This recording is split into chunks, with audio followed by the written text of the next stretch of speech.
سورہ جن کی آیت ہے، اللہ نے ارشاد فرمایا کہ فلا یظہروا علی غیبہ احدا. یہ جو آ کر بار بار سوال کرتے ہیں نا بھائی حضور کو علم غیب ہے یا نہیں ہے، سن لو، کوئی بھی آ کر سوال کرے دلیل آپ کے پاس ہونی چاہیے. سورہ جن کی آیت مبارکہ ہے فلا یظہروا علی غیبہ احدا.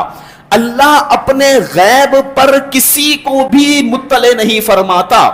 اللہ اپنا غیب کسی پر بھی ظاہر نہیں فرماتا. آگے کیا فرمایا؟ الا من ارتضی من رسول. ہاں، اپنے رسولوں میں سے جس سے راضی ہو جائے اس کو علم غیب عطا فرما دیتا ہے.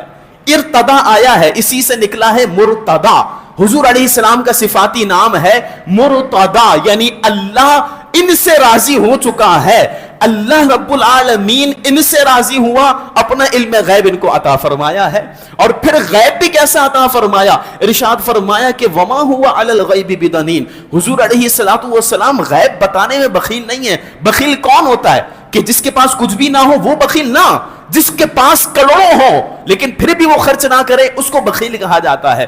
حضور علیہ السلام کو اللہ نے غیب دیا لیکن حضور غیب بتانے میں بخیل نہیں ہے. جو بھی آ کر جو پوچھتا ہے حضور اس کو عطا فرما دیتے ہیں، بتا دیتے ہیں اس کو. تو نبی کریم علیہ السلام غیب بتانے میں بخیل نہیں. آپ دیکھیں حضور کا علم غیب کیسا ہے. حضرت عائشہ صدیقہ طیبہ طاہرہ رضی اللہ تعالی عنہا حضور علیہ السلام سے پوچھتی ہیں، یا رسول اللہ صلی اللہ علیہ وسلم، کیا آسمان پہ جتنے ستارے ہیں دنیا میں کسی کی اتنی نیکیاں ہیں؟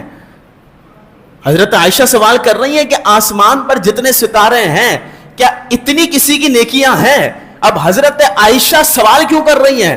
جانتی ہیں کہ حضور جانتے ہیں کہ آسمان پہ ستارے کتنے ہیں. آج تو سائنس ٹیکنالوجی بہت آگے پہنچ گئی نا.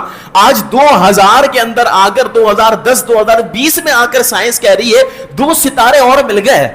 ان ستاروں میں بھی کئی کہکشائیں گلیکسیز موجود ہیں، وہ ابھی دریافت اور اپنی ریسرچ جاری کر رہے ہیں. حضور علیہ السلام 1450 سال پہلے فرما رہے ہیں ہاں ایسا بندہ ہے دنیا کے اندر جس کی ستاروں کے برابر نیکیاں ہیں. حضرت عائشہ صدیقہ پوچھتی ہیں یا رسول اللہ کون ہے وہ؟ تو حضور علیہ السلام نے فرمایا وہ عمر ہیں جن کی نیکیاں ستاروں کے برابر ہیں. اللہ اکبر.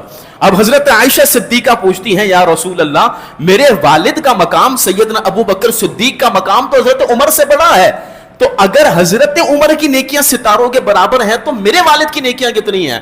تو پھر نبی کریم علیہ السلام نے فرمایا کہ تمام ستاروں کے برابر نیکیاں حضرت عمر کی ہیں، لیکن حضرت صدیق اکبر کی نیکیاں اتنی ہیں کہ حضرت عمر کی ساری نیکیاں صدیق اکبر کی ایک نیکی کے برابر ہے. اللہ اکبر کبیرہ، کیا مقام اللہ نے عطا فرمایا ہے. حضرت عائشہ صدیقہ پوچھ رہی ہیں، پتا ہے حضور ستاروں کی تعداد کو جانتے ہیں. آج بندہ جتنی کوشش کر لے ستاروں کی تعداد نہیں گن سکتا. نبی کریم علیہ السلام اس کو بھی جانتے ہیں، تو فرمایا کہ اس کے علم کا کوئی چیز احاطہ نہیں کر سکتی. ہاں اللہ جس کو چاہے علم عطا فرما دیتا ہے.